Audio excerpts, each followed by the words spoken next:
اللهم صل على سيدنا محمد يا رب صل وسلم دائما ابدا على حبيبي.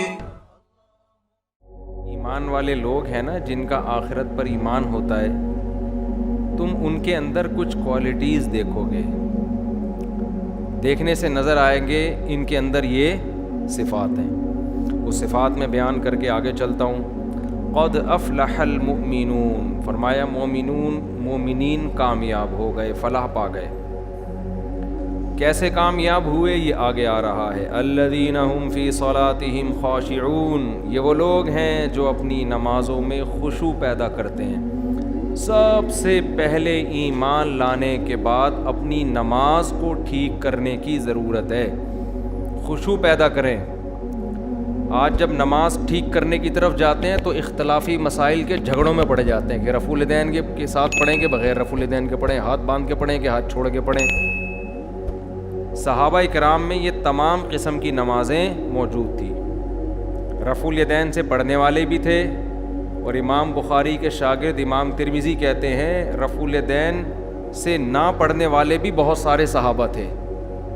امام ترمذی کا بیان ہے ترمذی میں، اور روایات سے بھی ثابت ہے. تو ان لوگوں میں زور سے آمین بھی تھی، آہستہ آمین والے بھی تھے، رفع الیدین والے بھی تھے، بغیر رفع الیدین والے بھی تھے. لیکن ان کی نمازوں میں چاہے رفع الیدین کے ساتھ ہو یا بغیر رفع الیدین کے ہو، خشوع و خضوع سب میں مشترک تھا. آج رفع الیدین کرنا یا نہ کرنے کے پھڈے تو بہت پتہ ہوتے ہیں، نماز سے خشوع کیا ہے؟ شارٹ ہے. تو ہماری نمازیں تو چاہے بغیر رفع کے پڑھیں یا رفع کے ساتھ پڑھیں، قبول مجھے لگتا ہے کہ نہیں ہو رہی. صحابہ میں ایسے بھی تھے جو ہاتھ چھوڑ کے نماز پڑھتے تھے. امام مالک کا یہی رائے ہے کہ ہاتھ چھوڑ کے پڑھنی چاہیے. تو ہر ایک کے اپنے دلائل ہوتے ہیں. تو ان میں الجھانے والے بہت ہیں، نماز میں خشوع پیدا کرانے والے کم ہیں. یہ اہل اللہ کی صحبت سے آتی ہے یہ چیز. جب اللہ والوں میں اٹھیں گے، بیٹھیں گے، رہیں گے، خوب سمجھ لو کچھ چیزیں تقریروں سے نہیں آتی، اہل اللہ کے پاس رہنے سے آتی ہیں. پہلے زمانے میں اس کی بڑی ویلیو تھی کہ اس کا شیخ کون ہے، کس کی صحبت اس نے اٹھائی ہے. آج یہ چیزیں مارکیٹ میں ان کی ویلیو ختم. کہتے ہیں بزرگ لیس، کوئی بابا شابا کوئی بزرگ ہے ہی نہیں. اس کا نقصان کیا ہوا؟ نمازوں سے خشوع ختم. صحابہ نے نبی کے ساتھ نمازیں پڑھی ہیں، ان کے ساتھ وقت گزارا ہے. تابعین نے صحابہ کے ساتھ کیسے نمازیں پڑھا کرتے تھے، پھر تبع تابعین نے تابعین کے، یہ سلسلہ سند متصل کے ساتھ آج تک چلا آ رہا ہے. اگر آپ دین کسی سے پراپر سیکھتے نہیں ہیں، اس کی صحبت میں نہیں رہتے، تو آپ کی صرف کتابی عالم بن جاؤ گے. اور کتابی عالم خشکا ہوتا ہے، اس میں خشوع و خضوع نہیں ہوتا، خشک ہوتا ہے. وہ اسی علم کے ذریعے آگ لگا دیتا ہے فرقہ واریت کی، فتنہ پھیلا دیتا ہے. وہ لوگوں کو دین کے قریب کرنے کے بجائے دین سے دور کر دیتا ہے. ابھی غیر مسلم مسلمان ہوئے چند دن پہلے، ہندو تھے، پوری فیملی مسلمان ہوئی الحمدللہ. تو مجھے کہنے لگے کہ ہم اسلام لانے سے پہلے دیکھ رہے تھے یوٹیوب پہ، ہم بہت سے اسکالرز کو سن رہے تھے کس کے ہاتھ پہ مسلمان ہو. افسوس کے ساتھ کہنا پڑتا ہے کہ یوٹیوب پہ غیر مسلم لوگ کہتے ہیں، میں نہیں کہہ رہا، کہ ایسے لوگ بہت ملیں گے جو مزید کنفیوژن میں ڈال رہے ہیں ہمیں، مزید کنفیوژن میں، ایک دوسرے کی ٹانگیں کھینچنے میں. یہ ایسا، اس کی نے کتاب میں یہ لکھا، اس نے کتاب میں یہ لکھا، اس نے یہ جواب دیا، اس نے یہ جواب دیا. خالصتاً مثبت انداز سے کام کرنے والے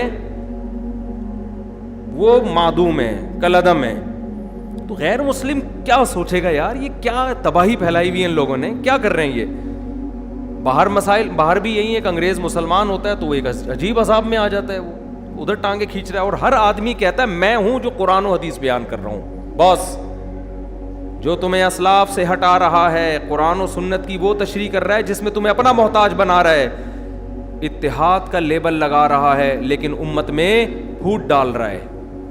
جو اسلاف کی دعوت دے گا وہ حقیقی دعوت، نام رکھنے سے نہیں کہ میں سلفی ہوں یا میں دیوبندی ہوں یا اہل حدیث ہیں، جو بھی ناموں میں کچھ بھی نہیں رکھا، عملاً پتہ چلتا ہے، عملاً پریکٹیکلی ہو کیا رہا ہے کہ اس کے پاس بیٹھنے سے علماء کی محبت کم ہو رہی ہے یا بڑھ رہی ہے؟ بڑھ رہی ہے، اس کا مطلب صحیح ہے، نفرت پیدا ہو رہی ہے، سب سے بدگمانیاں ہو رہی ہیں، یہ ٹھیک نہیں ہو سکتا۔ تو غیر مسلم اسلام قبول کرتے ہوئے میں نے کئی کو تو نہیں کہہ سکتا، چند ایسے غیر مسلم دیکھے جو واپس کنورٹ ہو گئے کفر میں، اسلام لائے، تبلیغ جماعت میں وقت لگایا، نمازوں میں خشوع پیدا ہو، انہوں نے مجھے خود بتایا کہ جو باقی رہ گئے تھے نا، انہوں نے بتایا، کہہ رہے تبلیغ جماعت میں وقت لگایا، ہماری نمازوں میں خشوع، آخرت، ہمیں تو پتہ ہی نہیں تھا رفع الیدین کے، کچھ رفع الیدین کر بھی رہے تھے، کچھ نہیں بھی کر رہے تھے، ہماری صحت پہ کوئی اثر نہیں پڑ رہا تھا، ہم جیسے دیکھا عام مسلمانوں کو ہم بھی لگ گئے اس میں۔ کہہ رہے جب ہم جماعت سے آئے تو پھر ہمیں جماعت المسلمین والے ٹکر گئے، انہوں نے کہا یہ سارے غلط ہیں، یہ حنفی کیا ہوتا ہے، شافی کیا ہوتا ہے، مالکیہ کیا، حنبلی کیا ہوتا ہے، یہ دیوبندی، یہ بریلوی، یہ اہل حدیث، یہ فلانا، اور لٹریچر لا کے جماعت المسلمین کو لازم پکڑو، صرف قرآن۔ کہہ رہے اتنے بڑے مسائل، ایک طرف یہ تھے، ایک طرف پوری دنیا تھی، کہہ رہے ہمارے بہت سے رشتہ دار واپس اسماعیلی بن گئے، آغا خانی بن گئے۔ تو میں یہ عرض کر رہا تھا صحابہ کرام میں قدر مشترک کیا تھی؟ ان کی نمازوں میں خشوع تھا، جو آج مارکیٹ میں شارٹ ہے۔ ہاتھ باندھنے میں بڑا اختلاف تھا صحابہ کرام کا، ہاتھ باندھنے میں خوب سمجھ لو، یہاں ہاتھ باندھنا سینے پہ، کوئی صحیح حدیث کسی کے پاس نہیں ہے۔ دعوے کرنے والے بہت ملیں گے، اور یہ جو احناف دعویٰ کرتے ہیں کہ ناف پہ ہاتھ باندھے جائیں گے، اس کے بارے میں بھی مرفوع روایت ہمارے علم میں کم از کم کوئی صحیح روایت موجود نہیں ہے، کسی کے پاس بھی نہیں ہے۔ اس بارے میں ہر مجتہد نے اجتہاد کیا ہے، 2-3 حدیثوں کو جمع کر کے اپنی رائے قائم کرنے کی کوشش کی ہے۔ امام ابو حنیفہ کا اپنا ایک انداز ہے، انہوں نے 3-4 روایات کو جمع کر کے ایک کیفیت وضع کی ہے۔ امام شافعی کا اپنا انداز ہے، انہوں نے ایک روایت کو فوکس کیا، اس روایت کے مطابق فتویٰ دیا۔ تو جو اس میں جزم کے ساتھ کہتا ہے نا یہ طریقہ صحیح ہے باقی غلط ہیں، وہ 100% غلط کہہ رہا ہے۔ تو دعوے کرنے والے آپ کو بہت ملیں گے، اور ان لوگوں میں سب سے بڑا عیب یہ ہے کہ جب یہ دعویٰ کرتے ہیں نا، ہم کیا کرتے ہیں، کسی نے دعویٰ کیا نا یہ صحیح حدیث ہے، ہم کیا کرتے ہیں نیچے کمنٹس میں حدیث کا ضعیف ہونا ثابت کرتے ہیں، ڈسکرپشن میں کہ دیکھو یہ غلط کہہ رہا ہے، وہ کمنٹ کیا کر دیتے ہیں، اڑا دیتے ہیں۔ اس کا مطلب اندھی تقلید کون کر رہا ہے؟ آپ کر رہے ہیں کہ اس کی سن رہے ہیں، نیچے ڈسکرپشن میں کوئی اگر اس کا جواب دے رہا ہے تو وہ کیا کر رہے ہیں، اڑا رہے ہیں۔ تو یہ سب باتیں ہوتی ہیں کہ ہم لوگوں کو کسی کا مقلد نہیں بناتے، ہم ڈائریکٹ قرآن حدیث کی بات کرتے ہیں، صرف باتیں ہیں، حقیقت میں یہ لوگوں کو اپنا مقلد بنا رہے ہوتے ہیں کہ صرف ہماری سنو، کہتے یہ ہیں کہ سب کی سنو، لیکن عمل کیا ہے، کسی کی مت سنو۔ ورنہ آپ جو ڈسکرپشن میں جب ہم یا کمنٹس میں جب کوئی لنک دیا جاتا ہے اس کے جواب کا تو اڑاتے کیوں ہو؟ تو میں آپ کو یہ بار بار یہ باتیں اس لیے بتاتا ہوں کہ اس زمانے میں دین کے نام پہ چورن بیچنے والے مارکیٹ میں بہت ہیں۔ تو قرآن کیا بیان کر رہا ہے اس کو فوکس کرو۔ الذین هم فی صلاتہم خاشعون، فرمایا اہل ایمان اپنی نمازوں میں خشوع پیدا کرتے ہیں۔ والذین هم عن اللغو معرضون، جو کامیاب لوگ ہیں وہ لغو سے اعراض کرتے ہیں۔ لغو کا کیا مطلب؟ وہ باتیں جن کا نہ دین کا کوئی فائدہ اور نہ آخرت، ٹائم ویسٹنگ۔ لغو میں ٹائم ویسٹنگ بھی داخل ہے، وہ موضوعات بھی داخل ہیں جن کا ہم سے قیامت کے دن سوال نہیں ہوگا، وہ امت کے لیے اہم نہیں ہے۔ آپ اہم چیزوں کو چھوڑ کر غیر اہم میں لگ جاؤ، یہ بھی لغویات ہیں۔ میں نے اپنے شیخ مفتی رشید احمد صاحب رحمہ اللہ کی صحبت میں 7-8 سال لگائے، بالکل چپک کے ایسے۔ نماز بھی 3 سال پڑھائی میں نے، ہفتے میں 1 دن ہم گھر میں آتے تھے۔ کتنے بڑے اللہ والے بزرگ تہجد میں اتنی لمبی لمبی نمازیں پڑھتے تھے، روتے تھے، اللہ نے علم اتنا دیا تھا۔ کئی سال صحیح بخاری پڑھائی انہوں نے دارالعلوم کرنگی میں۔ حضرت مفتی تقی عثمانی صاحب جو اتنے بڑے عالم جن کے ائمہ حرمین قدر کرتے ہیں، عزت دیتے ہیں، یہ ہمارے شیخ مفتی رشید احمد صاحب کے شاگرد ہیں۔ 7 سال پڑھا ہے انہوں نے حضرت سے۔ فتوے کا کام مفتی رشید احمد صاحب رحمہ اللہ نے حضرت اقدس، حضرت مفتی تقی عثمانی صاحب اور حضرت مفتی رفیع عثمانی صاحب کو سکھایا۔ کتنے بڑے عالم، میں نے 7-8 سال میں ایک مرتبہ بھی یزید کا مسئلہ ان کی زبان سے نہیں سنا. نہ جنگ جمل سنی, نہ جنگ صفین سنی, نہ یہ سنا کہ ان دونوں میں کون حق پر تھا کون باطل پر تھا. پریکٹیکل کام. جو کسی نے پوچھا بھی حضرت یزید, انہوں نے کہا بھائی تم سے قیامت کے دن یزید کے بارے میں سوال نہیں ہوگا. قرآن جگہ جگہ کہہ رہا ہے تلک امۃ قد خلت, یہ لوگ تھے گزر گئے, لہا ما کسبت ولکم ما کسبتم, انہوں نے جو کیا ان کو قیامت میں اس کا بدلہ مل جائے گا. اچھا کیا اچھا ملے گا, برا کیا لعنت ہوگی ان کے اوپر. وَلَكُمْ مَا كَسَبْتُمْ, اللہ تم سے تمہارے عمل کے بارے میں پوچھے گا, تم کیا کر رہے ہو. اپنا عمل زیرو, اور تقریریں دیکھو یار بیٹھ کے.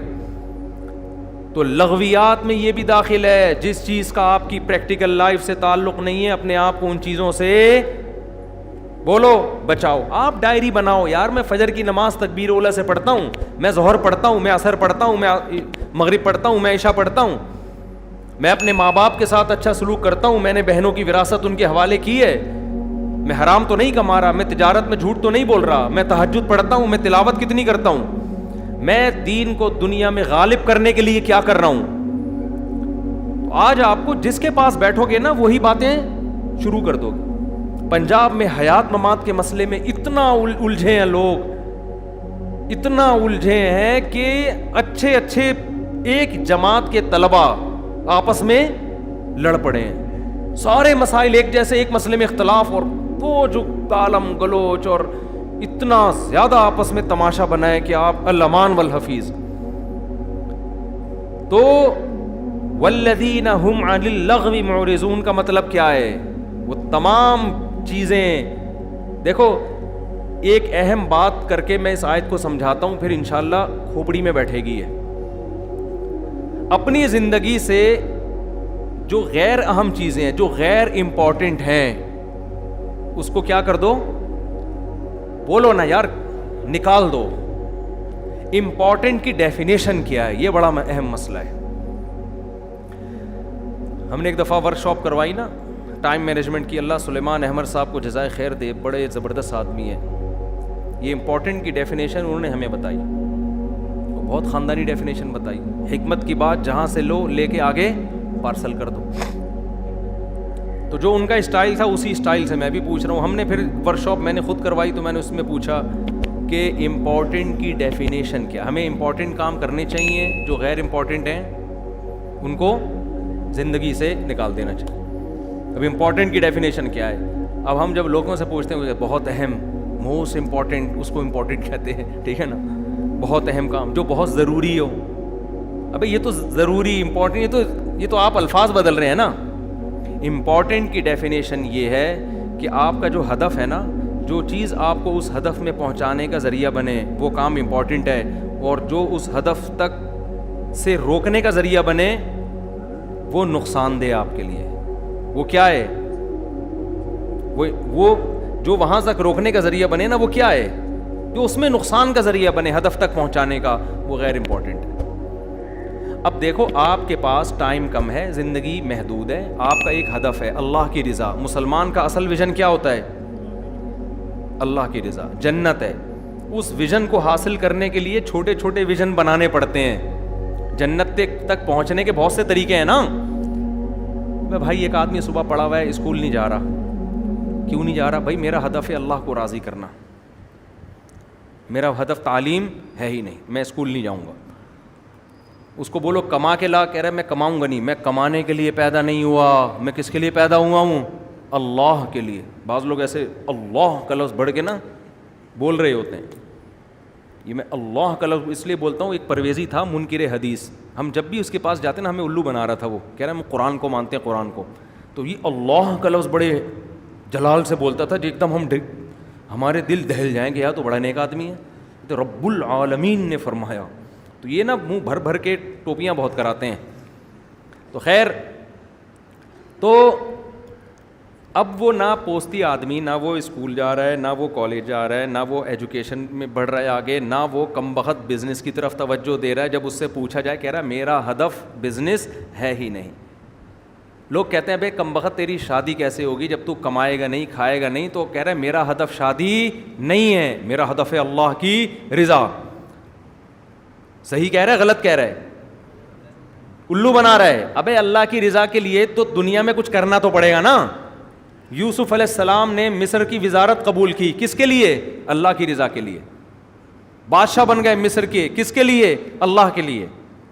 تو اللہ کی رضا کے لیے جتنا دنیا میں آپ آگے جا سکتے ہو, کیونکہ جو آدمی دنیا میں جتنے اونچے مقام پہ جاتا ہے اتنی بڑی معاشرے میں وہ تبدیلی لا سکتا ہے. تو آپ نہیں جائیں گے, برے لوگ آگے چلے جائیں گے, تو کمپٹیشن ہے. تو کچھ تو کرنا ہے نا, تو اس کو وہ ایک ہدف بنانا پڑے گا آپ کو. یار میں نے یہ کرنا ہے تاکہ میں اس کے ذریعے کس کو خوش کر سکوں؟ اللہ. آپ ڈاکٹر بننے کو ہدف بناتے ہو, یار میں لاکھوں لوگوں کی جان بچا لوں گا, اس سے اللہ تعالیٰ کیا ہو جائے گا؟ خوش ہو جائے گا. کماؤں گا بھی پیسہ. ڈاکٹر کے پریشان ہو جاتے ہیں کہ صرف اللہ کے لیے کریں, پیسے نہیں لیں. تو بھائی پیسے بھی لیں آپ, پیسہ کمانا بھی ہدف ہو سکتا ہے, مالدار بننا بھی ہدف ہو سکتا ہے. مالدار بنوں گا اللہ کے لیے. مالداروں کے الگ فضائل ہیں حدیث میں, وہ ابھی ٹاپک ادھر چلا گیا تو بات لمبی ہو جائے گی. تو آپ نے ایک ہدف بنایا کہ یہ میرا اصل ہدف ہے, اور الٹیمیٹ ویژن کیا ہے؟ آخرت. تو وہ چیز جو آپ کو اس ہدف تک جانے تک روکے, وہ آپ کے لیے کیا ہے؟ لغو ہے. قرآن کیا کہہ رہا ہے؟ والذین هم عن اللغو, وہ غیر امپورٹنٹ ہے, وہ لغو ہے. قرآن کہہ رہا ہے یہ لغویات سے بچتے ہیں.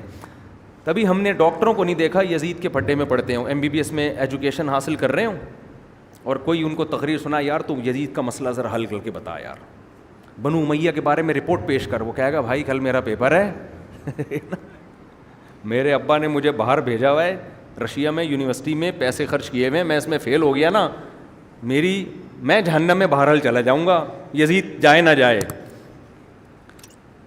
تبھی وہ پڑھ بھی لیتا ہے. اور اگر وہ میڈیکل کالج میں ایجوکیشن کے دوران بنو امیہ کے بکھیڑے لے کے بیٹھ جائے, جیسے بعض لوگ یوٹیوب پہ بنو امیہ سے ان کو ایسی چڑ ہو گئی ہے کہ اچھے کام بھی غلط اور غلط تو ویسے ہی غلط, امت کو اسی میں الجھا دیا. تو پھر آپ مجھے بتاؤ کہ وہ پڑھ لے گا؟ وہ کبھی بھی نہیں پڑھ سکتا.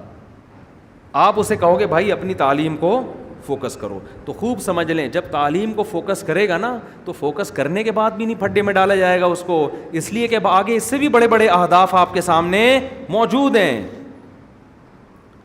تو اس لیے قرآن کہہ رہا ہے وہ تمام چیزیں جو آپ کو عملی تبلیغ میں سنا, کبھی ریونڈ میں کبھی سنا آپ لوگوں نے تبلیغ جماعت میں حاجی عبدالوہاب صاحب نے 3 گھنٹے کا بنو امیہ پہ بیان کیا ہو؟ کبھی سنا؟ تبلیغی اجتماع 3 دن کا ہوتا ہے, 3 گھنٹے کے بیانات بھی ہوتے ہیں. کبھی سنا کہ انہوں نے بنو عباس بنو امیہ کے بارے میں رپورٹیں پیش کی ہوں اور کیڑے نکالے ان میں بیٹھ کے؟ ان کو پتا ہے بھائی جو ہدف ہے اس سے کیا ہو جائیں گے؟ رہ جائیں گے. تلک امۃ قد خلت لہا ما کسبت, لوگ تھے جو چلے گئے, انہوں نے وہ جو کمایا تھا ان کو مل گیا, جو نیکیاں کی تھی اس کا بدلہ, جو برائیاں کی اس کا بدلہ. ایک مثال دے کے بس آگے چلتا ہوں. فرعون نے موسیٰ علیہ السلام سے پوچھا, موسیٰ علیہ السلام نے کہا توحید پر ایمان لے کر آ. فرعون نے کہا فما بال القرون الاولیٰ, اے موسیٰ میرے باپ دادے کا کیا ہوگا جو ہمارے گزر گئے, وہ تو سارے مشرک تھے. اب موسیٰ علیہ السلام اگر کہہ دیتے جہنم میں جائیں گے سارے کے سارے, تو بحث کا رخ کیا ہو جاتا؟ چینج. فرعون کہتا دیکھو تم سب کے باپ دادوں کو کیا کہہ رہے ہیں؟ جہنمی. لوگ طیش میں آتے. اب اللہ کے بارے میں ڈیبیٹ ختم ہوتی اور ایک نئی ڈیبیٹ شروع. اب پہلے ان کو ثابت کرو کہ یہ جنتی ہیں کہ جہنمی. مناظرے کا رخ ہی کیا ہو جاتا؟ چینج. موسیٰ علیہ السلام نے دیکھا کہ یہ ایک لغو بات بیچ میں لے کر آ گیا ہے, اگر میں اس کی باتوں میں پڑ گیا نا تو جو اللہ نے مجھے ہدف دے کے بھیجا ہے اس ہدف سے میں پیچھے رہ جاؤں گا. حضرت موسیٰ نے کیا جواب دیا؟ علمھا عند ربی فی کتاب. وہ کہاں جائیں گے اللہ کو پتہ ہے. بھائی کتنا زبردست جواب دیا. علمھا عند ربی فی کتاب, اللہ نے کے پاس کتاب میں سب کے نام ایڈریس لکھے ہوئے, کس نے کہاں جانا ہے. لا یضل ربی, میرا رب کبھی غلطی نہیں کرتا کہ بھیجنا جنت میں تھا اور بھیج کہاں دے؟ جہنم میں. جان کر بھی ایسی غلطی نہیں کرتا. ولا ینسا, اور بھولتا بھی نہیں ہے کہ بھیجنا جنت الفردوس میں تھا, بھولے سے کہاں بھیج دیا؟ جہنم میں. تو اے فرعون اللہ کو پتہ ہے کون کہاں جائے گا. الذی جعل لکم الارض مہدا, میں اس خدا کی دعوت دے رہا ہوں جس نے زمین کو تمہارے لیے بچھونا بنایا. دیکھو حضرت موسیٰ نے بات کیسے پلٹ دی کہ نہیں پلٹ دی, اور پھر اللہ کی بڑائی بیان کرنا شروع کر دی, اس لیے کہ فرعون کو سب سے زیادہ تکلیف یہ ہو رہی تھی کہ میرے محل میں میرے علاوہ کسی اور کی کبریائی کیوں بیان ہو رہی ہے. اور موسیٰ علیہ السلام کو جو مشن دیا گیا تھا وہ یہ کہ آپ نے فرعون کے محل میں وہ کام کرنا ہے جو آج تک کسی نے نہیں کیا.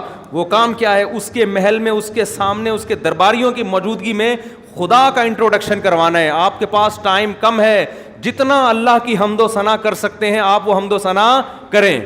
تبھی تو فرعون جوش میں آ کے کہنے لگا ان رسولکم الذی ارسل الیکم لمجنون, لوگوں تمہیں جس کو اللہ نے پیغمبر بنا کے بھیجا ہے نا وہ دیوانے ہیں معاذ اللہ. میں پوچھتا کیا ہوں, جواب کیا دیتے ہیں, یہ صحیح ہے نا, میں پوچھتا کچھ اور ہوں اور جواب کچھ اور دیتے ہیں. تو دیوانے نہیں تھے, بڑے عقل مند تھے, انہیں پتا تھا اس کے سوالات کے جواب دینے پر آ گیا تو میں اپنے ہدف سے دور رہ جاؤں گا. تو یوٹیوب پہ جو بھی اٹھ کے مکھنچو چیلنج کر دے نا اور آپ جا کے اس کے جوابوں میں لگے ہوئے ہو, ہر فضول سے فضول آدمی کو لفٹ کرا رہے ہو اور آپ ہر اس کے لوگ آ رہے ہوتے ہیں اس کا جواب دو, اس کا جواب دو. میں نے کہا اعتراضات دنیا میں قیامت تک کبھی بھی ختم نہیں ہوں گے, تو ہوتے رہیں گے. آپ اپنے ہدف کو فوکس کرو, آپ کا ہدف کیا ہے. تو اس لیے قرآن کہہ رہا ہے والذین هم عن اللغو, ایمان والوں کی علامت ہے وہ لغو سے اپنے آپ کو دور رکھتے ہیں, بچاتے ہیں.